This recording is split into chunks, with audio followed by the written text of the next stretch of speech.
ang mga kababaihan ng Jerusalem.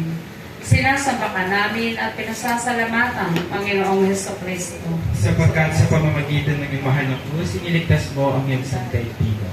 Sinusundan si Jesus ng maraming tao, kabilang ang mga babaeng nananaluhoy at nananambitan dahil sa Kanya.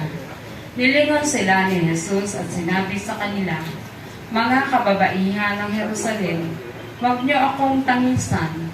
Ang tangisan ninyo'y ang inyong sarili at ang inyong mga anak.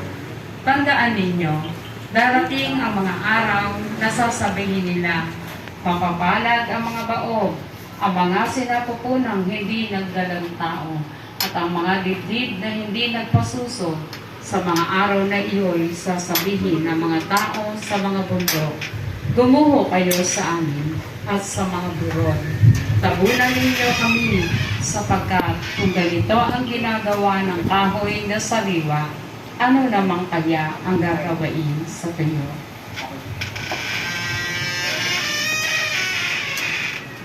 Panginoong Jesus, tunay ang pagdadalamhati ng mga babae ng Jerusalem para sa iyo.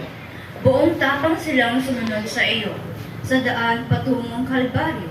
Subalit, tinawag mo ang kanilang pansin sa dahilan ng kanilang pagdurusa, ang kasalanan at ang kaparusahan na dulot sa lahat ng hindi pagsisisi.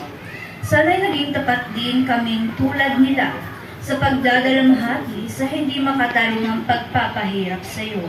At sana'y kaawaan din ang aming puso sa mga pagdurusa ng aming kapwa, lalo na ang mga squatter, walang hanap buhay, walang tahanan, at ng lahat ng mga biktima ng kawalan ng katarungan at pagsasamantala. Ang lahat ng uri ng mga kasalanang ito ang nagdadala ng mga karapat-dapat na paparusa ng Diyos sa ating lipunan.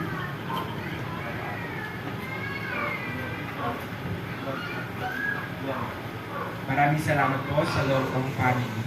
At ito muna po tayo sa ikasampung estasyon.